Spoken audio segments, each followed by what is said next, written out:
Coming up on this edition of GTV, we get a preview of Literacy Week. And we hear about the first Starettes competition of the season. Plus, we take a look at upcoming athletic events. And we see a short video. GTV begins now.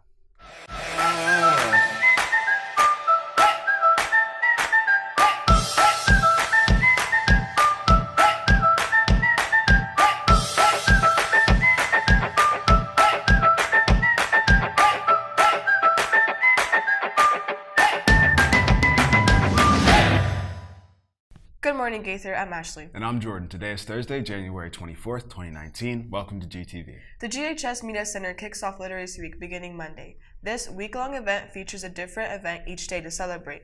Reading coach Lauren Sparks explains how the week benefits students. If anything, kids develop a love for reading and realize they have a subject matter that maybe they haven't read yet that they actually will find and have an interest in.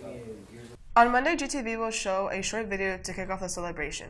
Events include a book giveaway, a read out loud day, prize giveaways, and Funky Socks Day. Stay tuned for more information. On Saturday, GHS hosted the first Winter Guard competition of the season. The Starettes placed first in their AA class. Co-captain Megan Foley explains the win significance. Well, first of all, the competition was at Gaither, so it was important for us to show the other teams that we knew what we were doing and that this is our home and we're gonna defend it in a way. And we haven't won a competition in a little bit, so I think showing the judges and the other teams who we are and how hard we work really benefited us in the long run. The next Starettes competition is on February 2nd at Cypress Creek High School, where the team will be competing against schools they haven't seen yet.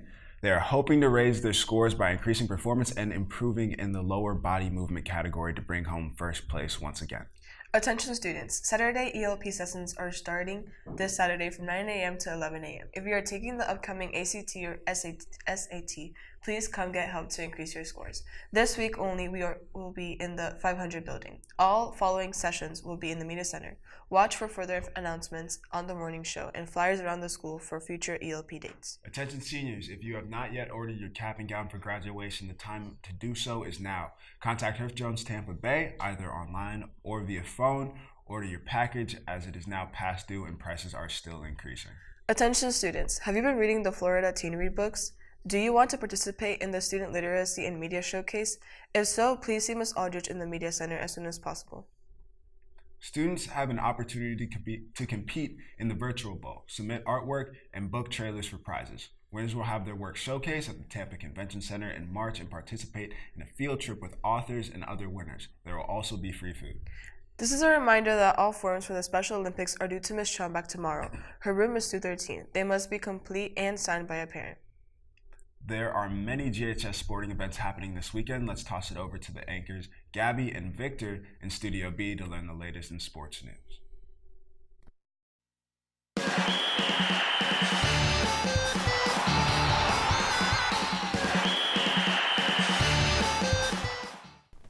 Good morning, Gaither. I'm Victor. And I'm Gabby. This is your GTV Sports News Break. Congratulations to the boys and girls soccer teams for their wins at Jefferson High School earlier this week. The boys won 4-0 with sophomore Ethan Chadwick scoring 2 goals. The girls beat Jefferson 2-0.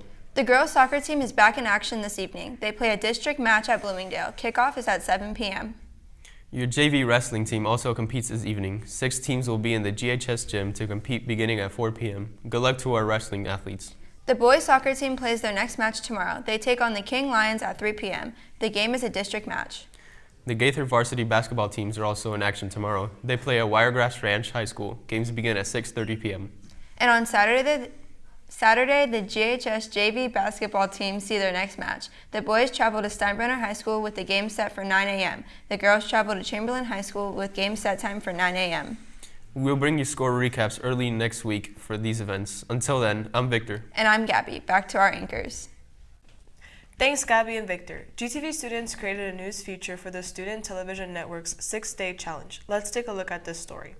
Turning on a car, something adults do millions of times in their lives. But for Ryan and Emily LaGiacono, this time was different. The LaGiaconos drive to Gaither High School in Tampa, Florida, 5 times a week to teach social studies. On May 18th, 2018, a noise caught their attention. We get to the corner of Van Dyke and Dalmabry, and we're at the stoplight, and I hear a meow. I'm like, okay, that's weird. After hearing the meow, they turned the radio down. And I'm like, I think there's a cat in the car. So we end up pulling into the parking lot with the Burger King, Kohl's right there, and we pop the hood, and up right by the fire shield, there's a cat hiding up in the engine compartment. Legiacano knew he had to work fast and get the cat out of the engine. And then I was actually trying to just get it out. And it was actually in like a very small, little hole there. So I'm trying to get my hand in to try to reach out, and I can't pull him out. Unable to remove the cat himself, Legiacano had to drive the rest of the way to school with the cat still trapped inside. Instead of parking in the faculty lot, Legiacano went straight to Joseph Mendola, Gaither's automotive teacher.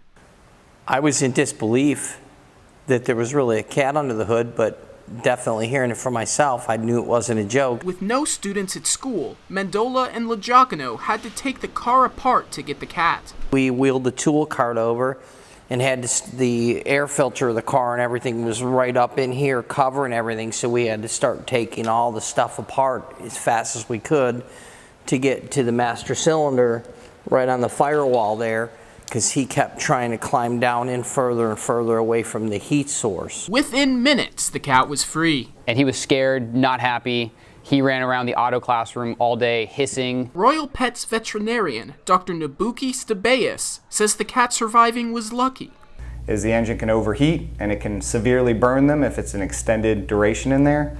Another thing is there's a lot of fan belts and other things. If they get caught in that, even if they're not a kitten, but even an adult cat, it can hurt them or kill them. After taking apart the engine, Legiacano realized the cat had minor injuries. He was fine. He just had a couple burns on his pads on his feet, a burn on his ear, fleas because he was an outside cat. But besides that, they said he was lucky to survive the whole ordeal because he went on down maybe for 10 miles.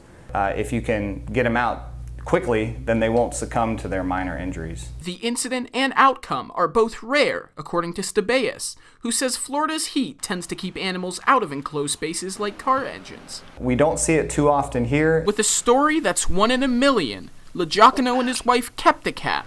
They named him TC in honor of his trip in a Scion TC. Reporting on scene at Gaither High School, I'm Chad Hense, STN News. Well, that's all the news we have for today. I'm Jordan. And I'm Ashley. We will wrangle in some more news tomorrow. Be sure to follow us on Twitter at GTV. Have a great day, Cowboys.